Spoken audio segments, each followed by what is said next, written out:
through it just for you guys. So you just heard us play a piece called Magnet by composer Matt McBain. He wrote it in 2005 in Los Angeles for his own band called Build. McBain writes music specifically for this quintet of cello, double bass, piano, violin, and drum set. In their songs, you can hear the influences of several different musical genres.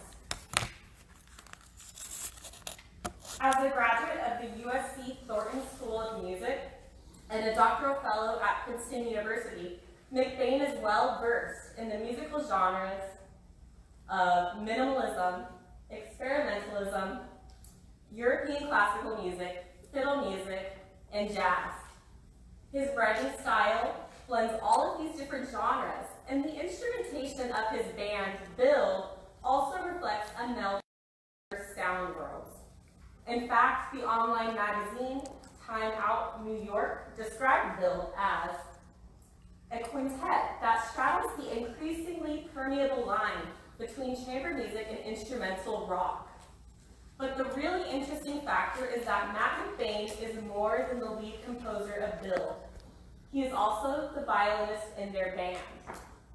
We have one more piece by Build to play for you all, but before we do, I just want to answer one question that you might have in your head right now. What in the world is a bandsemble? A bandsemble is a classical chamber ensemble meets rock band, and it's led by its own composer. It combines instruments that you'd commonly find at the symphony with those you'd see at a rock concert. The lead composer is a key component to the bandsemble, as this person writes music specifically with the intention of playing it with their band. Ultimately, the composer interacts with their music differently because the one actually performing it.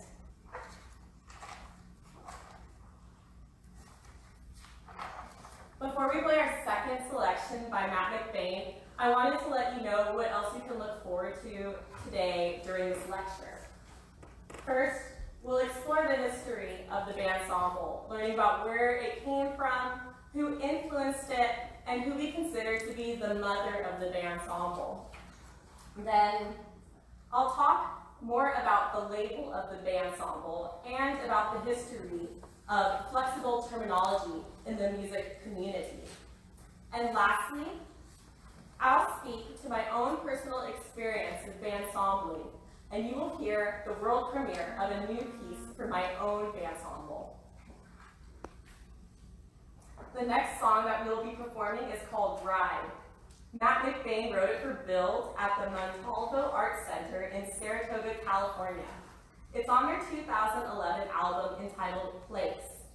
This album explores a similar melodic language from the self-titled first album, but this track especially showcases McBain's lyrical vocal writing for strings. Here is Ride.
The Bandsembling developed out of a long tradition of experimental composer collaborations in the United States. In 1928, composers Erin and Roger Sessions launched a concert series in New York City called the Copeland Sessions Concerts of Contemporary Music. They first exchanged ideas about launching a unique recital series and letters to each other, the first of which is pictured here. They organized 10 concerts total from 1928 to 1932 in venues in New York City, Paris, and London. And during those years, they programmed the music of more than 30 living American composers. Copeland and Sessions had larger aspirations for the recitals beyond programming. In their first concert program, they stated their goal for the endeavor, writing, "Our only wish is to stimulate composers to more prolific activity and to develop a stronger sense of solidarity among the creators of a growing American music." With this statement, Copeland and Sessions set an important standard for composition in the United States. Modern composers embraced collaboration and began a tradition of experimentalism in American music during the next 3 decades. Of young composers shaped the musical scene of New York City in the 1960s and the 1970s. Composers Steve Reich and Philip Glass formed their own respective ensembles and used them as experimental laboratories for their minimalistic compositions.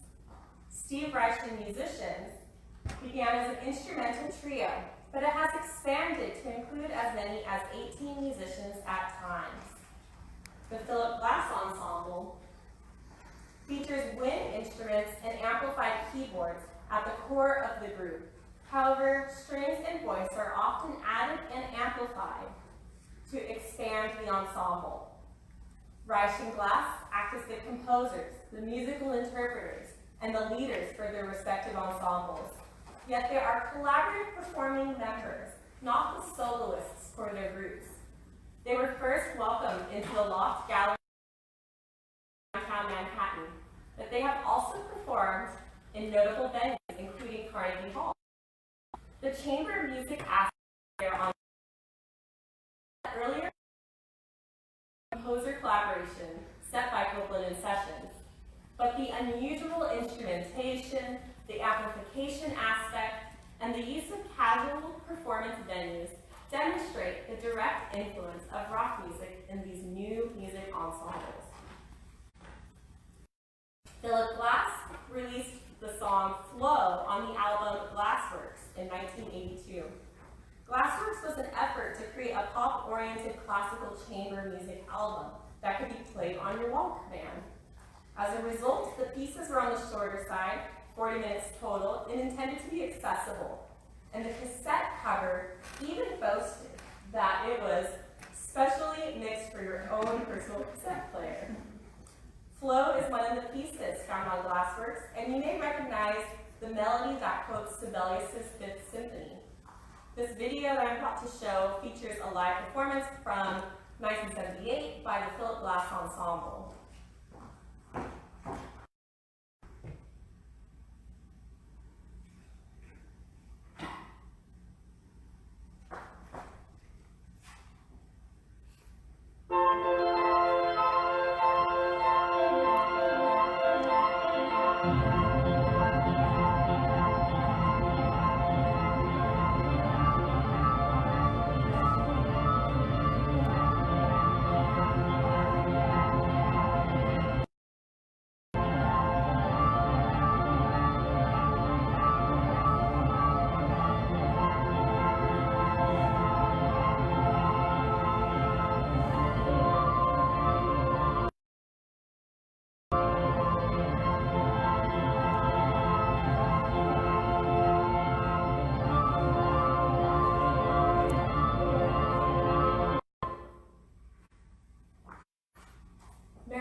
A choreographer, and a director of performance-based works and installations.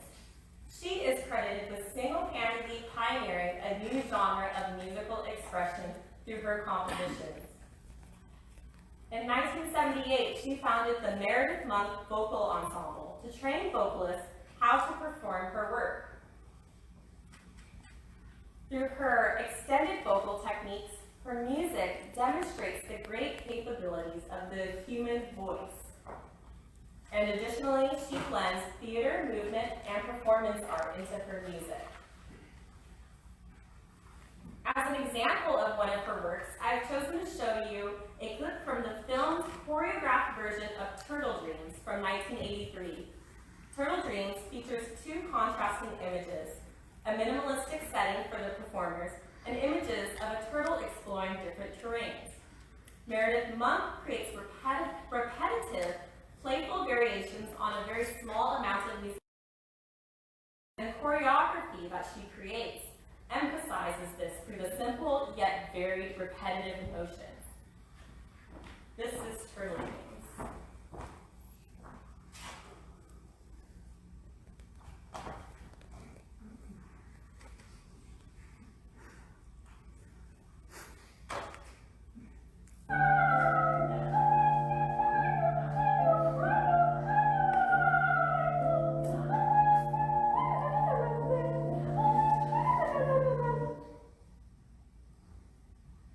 It's an original recording, so it comes out of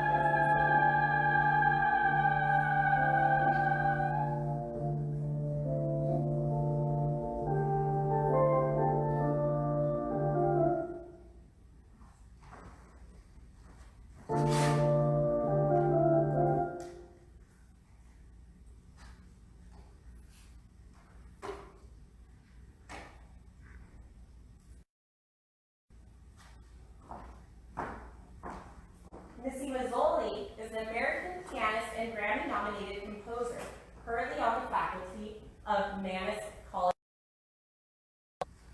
In 2007, Mazzoli founded her own band named Victoire, using the word Bandsembling to somewhat humorously describe them as a rock band meets chamber ensemble. They began as an all-female quintet comprised of 2 electronic keyboards, violin, clarinet, and double bass. But Victoire instrumentation to collaborate with musicians from both the indie rock music world and the new music ensembles. They have worked with the guitarist of the National, the drummer from Wilco, and members of the vocal ensemble Roomful of Tea. The portability and diverse nature of their instruments means that the performances take place in both formal concert halls and in city bars and clubs.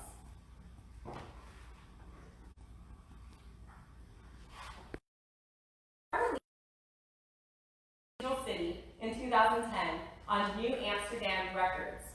This music video for the single Cathedral City shows how Victoire incorporates movement and performance art into their works.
Mazzoli considers her work with Victoire just as serious as her award-winning opera projects.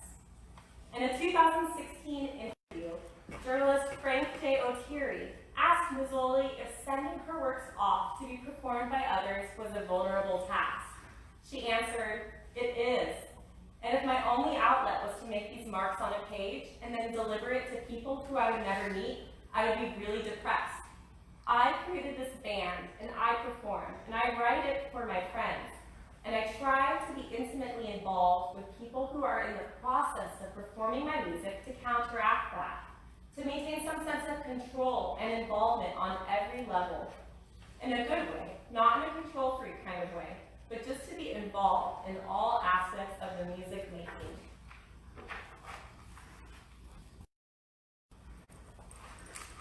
"A Thousand Times" was originally written for cello, voice, and electronics.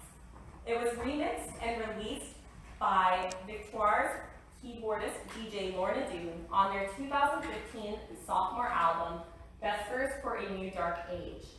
The violin, piano, and electronic arrangement preserves the atmospheric, mysterious sound quality of the Victoire version. About 3 minutes into the piece, you will hear a voice singing the text found on the back of your program. It was written by an American poet and writer Stephen Crane, who lived from 1871 to 1900. He gravitated towards realism in his written works, and this poem is no exception. To accompany the Victoire version, Lorna Doone created a video from clips of Mauricio Cagel's 1967 avant-garde film entitled Solo. It will accompany our performance of this work.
The label of the Bandsembling at first seems helpful, as it explains the instrumentation of the diverse group on stage quite clearly in one word.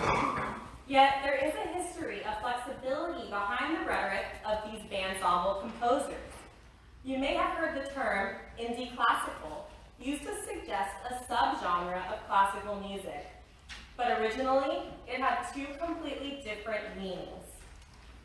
Composers Matt McBain and Judd Greenstein were the first to use the term indie classical. McBain used it at first to imply a hip, artistic quality in his music, whereas composer Judd Greenstein considered indie classical as something that is both active and philosophical, as an ethos, a spirit of doing it yourself and controlling the production chain of our artistic output. Christopher Small was a musicologist, educator, and author from New Zealand. He emphasized this alternative meaning in relation to music by creating a new term that gives the experiential idea of music a name, musicking.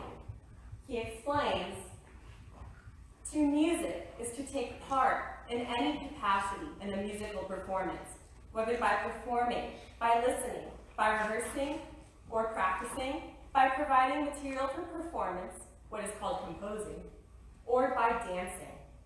In his book entitled Musicking, The Meanings of Performance and Listening, Christopher Small argues that when art becomes separate from the action it originally included, it turns into an untouchable, romanticized concept, and art form itself loses meaning. I believe it is incredibly important to carefully consider the rhetoric that accompanies music, especially with these Bandsembling projects. When we view the onstage Bandsembling as just a unique grouping of instruments, we neglect the importance of collaboration, and we miss the point of music making. Thus, I have coined the term Bandsembling to reflect the active element of collaboration. Bandsembling is to participate in any way in the music-making process of a bandsemble. The audience members, the composer, and the musicians are at the heart of bandsembling, all equally influential in the music-making process. Bandsembling includes more than the instruments in the music. It includes the fashion, dialogue, movement, anything involved in the performance. Bandsembling ultimately allows us to participate in music differently. At this point, you may have noticed that the composer of those last three pieces wasn't actually playing in their ensemble. Does that still make them a bandsemble? Are they really bandsembling then? The answer is, well, sort of. You can compare these versions to a cover band. We are cover bandsembles. And that's why our group names play off the original bandsemble names. For example, Construct instead of Triumph instead of Victoire. Integrity of the music through research, score study, and composer correspondence. But ultimately, the composer is not playing with us. Thus, I found it extremely important to have my own true bandsembling experience, playing a piece by the composer, with the composer, for you. I knew I wanted to collaborate with composer Matthew Briggs for this portion of my project. Matthew Briggs is currently a teaching assistant and doctoral candidate in composition at Florida State University. I had heard a piece that Matt had written for the contemporary ensemble wine music around the time that I was brainstorming this project idea. I approached him with the idea of writing a piece for mixed and ensemble that he would actually play in, and luckily he agreed. Matthew Briggs began playing the piano at the age of 6, but since then he has also learned several other instruments, including guitar. He has written solo, orchestral, and choral works, but in the last few years, Matt has mostly been focused on chamber music projects. When I how he described his music, he explained that his style keeps changing, and it's slightly different for each piece. But he does like to explore different types of texture, timbres, and microtonality within his music.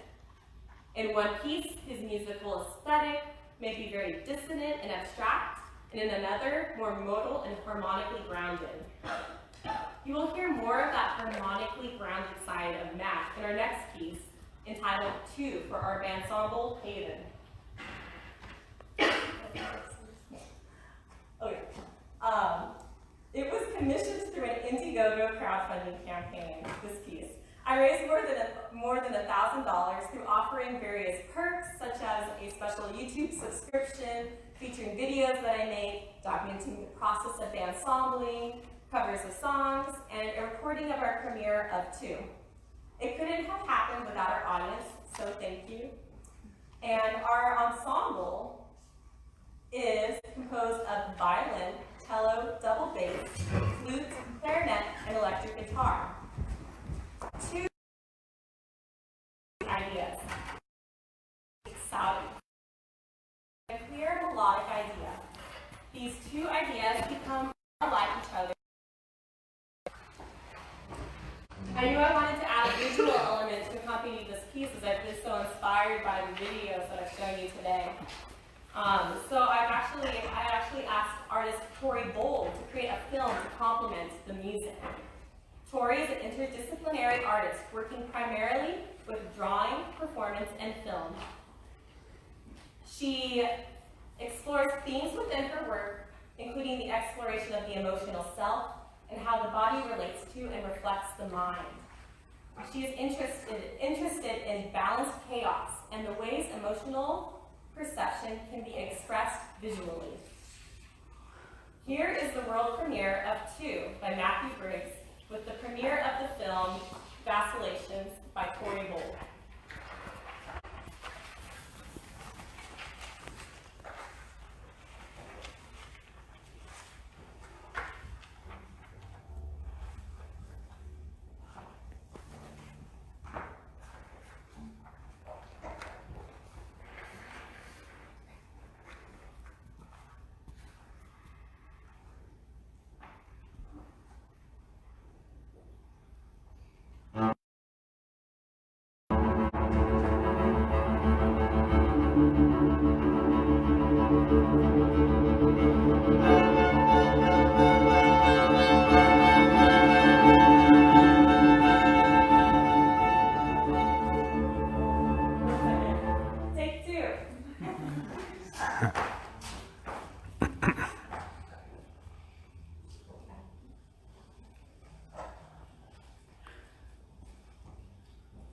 It was so good, now you get to hear the beginning again. Okay.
Matt Briggs, our amazing composer.